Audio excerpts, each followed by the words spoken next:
everyone, welcome to AUCA Talks. I am your hostess Usha Rajak, and today in our show we shall be talking about the effects of digitalization on art, media and culture. To discuss on the matter, we have in our studio Mrs. Nariste Alieva. She is a multimedia artist and also a PR, public relations and communication specialist. Ms. Alieva, welcome to our show. Hi, Usha. Thank you for inviting me to the show. Oh, thank you for your time. And can you please say a few things about yourself? I'm a media professional. I'm really keen on media, and I love everything about writing. So I've graduated from the journalism department of AUCA in 1999, and I've been in the professional area of media and communications for about 20 years. Wow. For now. 20 years. That's a Yeah. long time. And as I know, you have a magazine. Can you please tell us about it? I have a magazine, and it is called Cultura magazine. I'm a publisher and the writer of this magazine, and I have colleagues of mine who are keen on writing about culture, cultural issues, and we are really passionate about cultural endeavors and culture itself. Wow, so much of investment into the culture, already culturally rich Kyrgyzstan. Yeah. And about the media scenario, what does media mean in today's world? To me, I'm really fascinated with digitalization of our world culture. It means that we are entering into the global perspectives, and without understanding the way media today works, it's kind of almost impossible to live, because digitalization and the development of communications and technologies is our daily life today. And to me, a mass media today is a multimedia, and the text, it's a hypertext. It means that on one platform, on one digital platform, you might have several means of communications.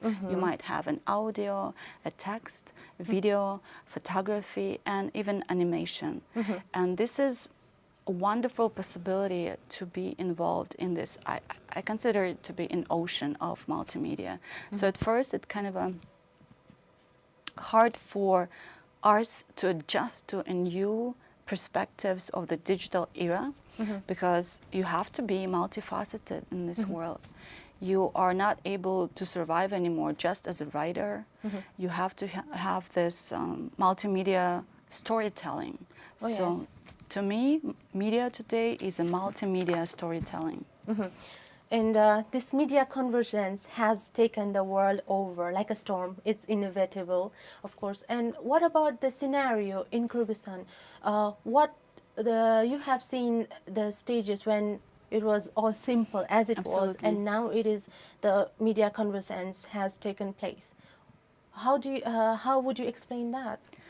I think that even 20 years ago, when as a student, I couldn't imagine the way that we will live today. But I remember when I was director of communications department at AUCA, and I went to Indiana University, and I had a meeting with one professor who was already really keen on internet, and it was in the year 2001, and he said to me, just watch it. Within 10 years, we will not have TV stations anymore. Everything would be online. And it was an interesting notion to me. And then when I came back, I've decided to launch first internet presence of AUCA, AUK at that time. And we, together with Tilek Mamitov, he's now working in Google, we've created first web platform for AUCA. And since then, I've been working really insightfully, and really I started to think as a publisher, but online publisher. And I've developed within my career, I don't know, hundreds of websites together with specialists. So for me, it was kind of a natural endeavor to work in a digital world, in a more kind of a visual communications world. And I consider a web presence as as a publishing endeavor at one hand, and also as an institutional approach, because it's like building a house in the online world. Of course. And communication is equally important. And as we know, you are also a public relations specialist. Where is Kyrgyzstan now as per the communication, in the communication scenario? Where are we?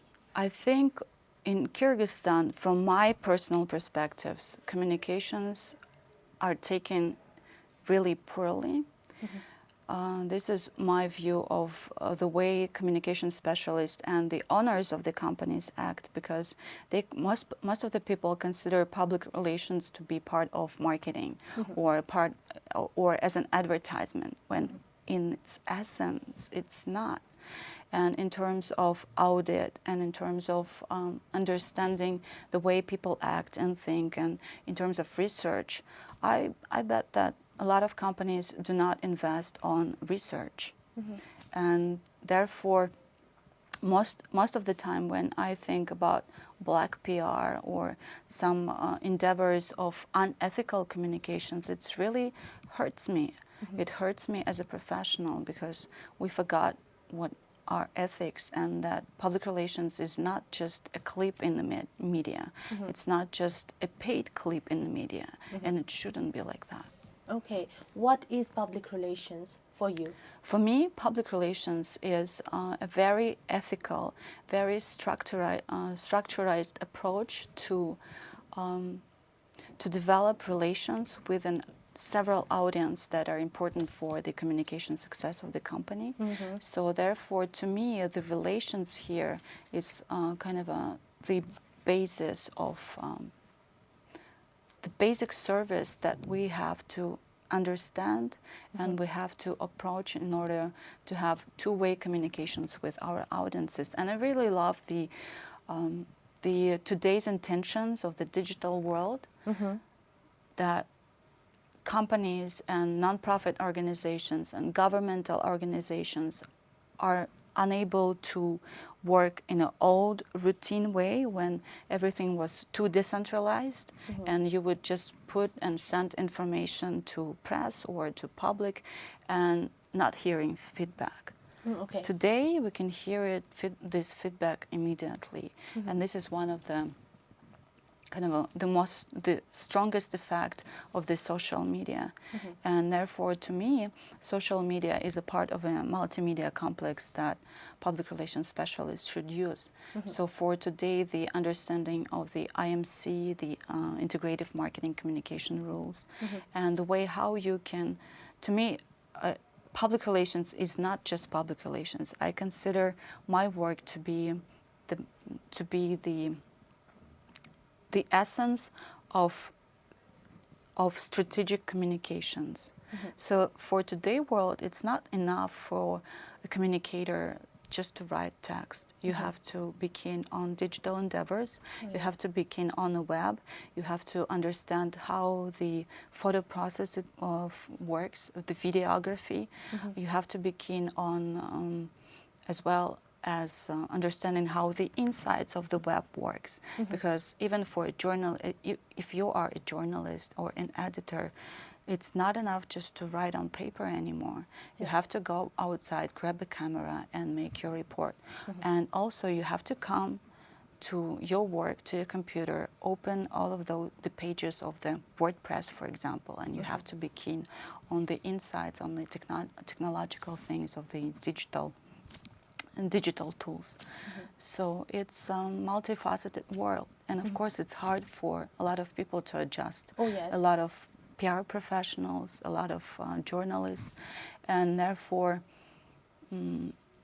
It, as beautiful as convergence is, it can become quite a pressure for many people, because how much can an individual do? Of course, it can be, for me personally, because I'm also from the public relations sector, and it is interesting. Of course, we have all this technology, we have all these amazing things to use, but to be able to use them properly and to be able to tell a story properly, it is still quite a challenge. Absolutely. And about this art, this is your public relation expressions, but what about you Art? as an artist? As an artist, I just thought that my part of me as an artist was kind of a living somewhere outside of me. It was just kind of my secret project that I would do and no one would. Just for me, it was an expression of my inner self or of my inner life. But then it just happened to be interesting to other people, so I started to kind of express myself more freely, and and I told my stories, my inner stories, or my inner journey, my inner world, my inner outlook of the world. So I tell the stories in a multimedia way. So, for example, when I did my shows in Moscow Biennale or in Munich, it was always a storytelling about me as a reflection of the life of the era that I'm living in. It's just kind of a storytelling about the destruction. I mean, within these 20 years, I've seen the collapse of the Soviet Union. I've seen the two revolutions, and it was more kind of a reflection on these destructive events for me. And I told my stories through video, through poetry, through photographs, and it's kind of a very complex storytelling, multimedia storytelling. And I really love this structural way of telling artistic story. Yes, in Kyrgyzstan, the scenario, where does multimedia culture stand? Where are we?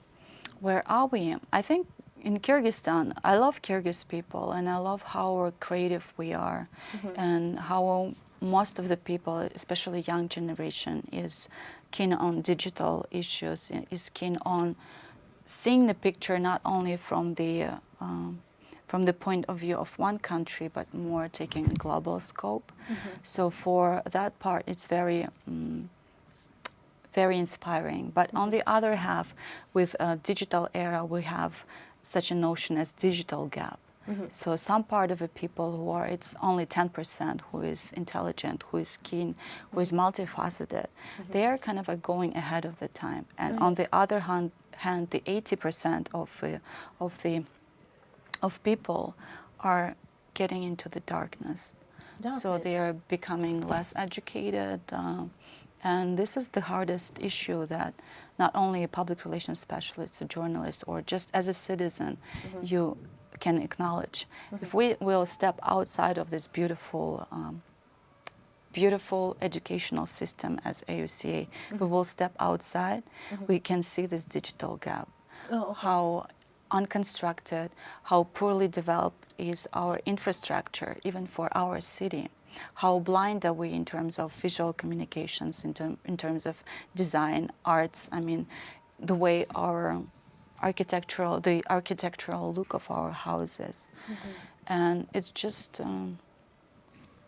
this interesting phenomenon when people are becoming really keen on things on internet and then losing some parts of the real world. How do you think this situation can be improved? What are the places to improve on? What are the places of improved? I think that we, in a digital world, we cannot see things as separated. As, for example, 20 years ago, if you are a specialist, if you are a journalist, you can pursue your career in journalism or in public relations or in communications. But today, we have to, due to the multimedia complex that we have, and due to the hypertext, specialists should be keen on technology, on communications, digital communications, and arts. Because without the understanding the complexity and the influence of the art, you are not able to construct that hypertext. to the wider audiences, to understand how the importance of photography, how photography can influence people, how a video is or filmmaking is influencing the masses. So this is a part of a communication process that if previously you can, all of those parts of mass media, film, book, video, photography, they were kind of separate. But today, everything is, as a hypertext, is unified. Oh, yes. So for our generation, I guess, it's a challenge to combine all of those endeavors at one place, and I've seen that a lot with the companies where they do not understand what is the essence of the website and how to construct an interesting multimedia story that would be interesting for readers, for buyers of the company. And so for a lot of specialists, I kind of I encourage them to hire more journalists to write their stories, not just marketers, because marketers are good at selling the product, but journalists, only professional journalists can write an interesting story and an interesting complex storytelling, multimedia storytelling. So I believe that this is, for us in the journalism department, or it's a beautiful era to enrich the possibilities of the media, because even though it's a complex endeavor, but today anyone can be in media. Oh, yes. And we've seen that a lot when bloggers are becoming really well-faceted with video, with photography, and with writing as well, and oral speaking. So with the multimedia assets, the audio is really important, and the oral communications is really important. Oh, yes.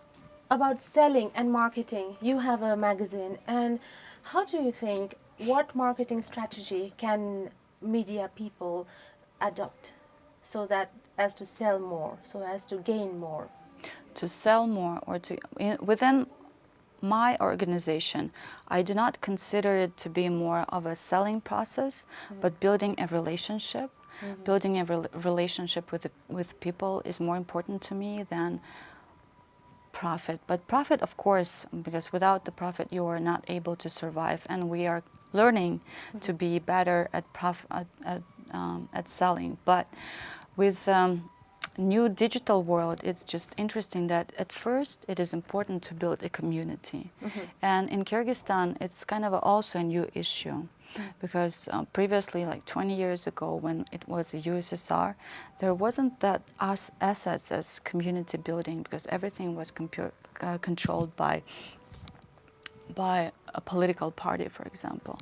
And today, building a community takes a lot of effort, takes a lot of strategic work, and especially dealing with the cultural endeavors when we have only one or two cultural journalists.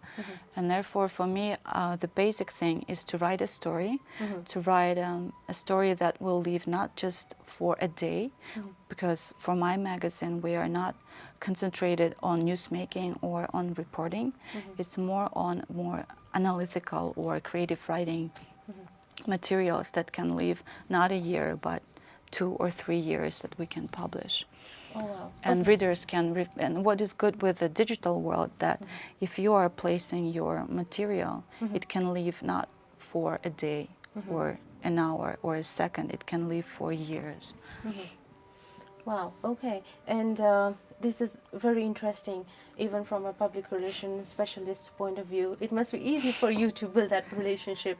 And how does what feedback do you get from the public in that What feedback? phase? At first, when I've established my magazine like 5 years ago, for us it was, because for me it was a passion, was a love for arts, for creative writing, and I've created this magazine with passionate individuals who are passionate in writing, and for me it was a test, just to test our audiences, because at first I thought that at this moment of time we do not have enough audience that can bring us profit. We were not interested in profit at all. We were interested in writing interesting stories, and more more to, because for most of the people, there were kind of a not that clear, it wasn't clear what magazine is, and especially cultural magazine, because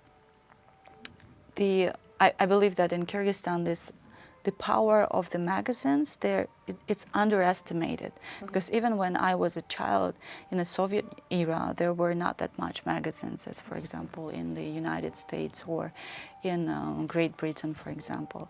But I've done my research, and I, as a specialist, as a publisher, I know that magazines, they have the same power as television, for example. And with the magazine, what it's good, it's you can it's the same, almost the same as a book, that not only one person can read it, but several people can read it and can refer to it through time.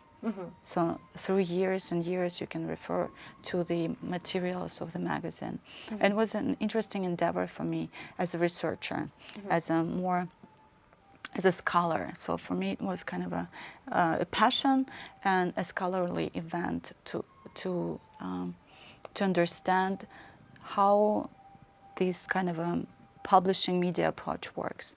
And today, in a digital era, and when I first established this magazine, paperback, more print, in the print version, because I love everything print. I'm kind of an old school freak, as I must say. I love books, and I love to work with the printing press. But I understood when I wrote my strategy that within 5 years, the audience, we will find our audience.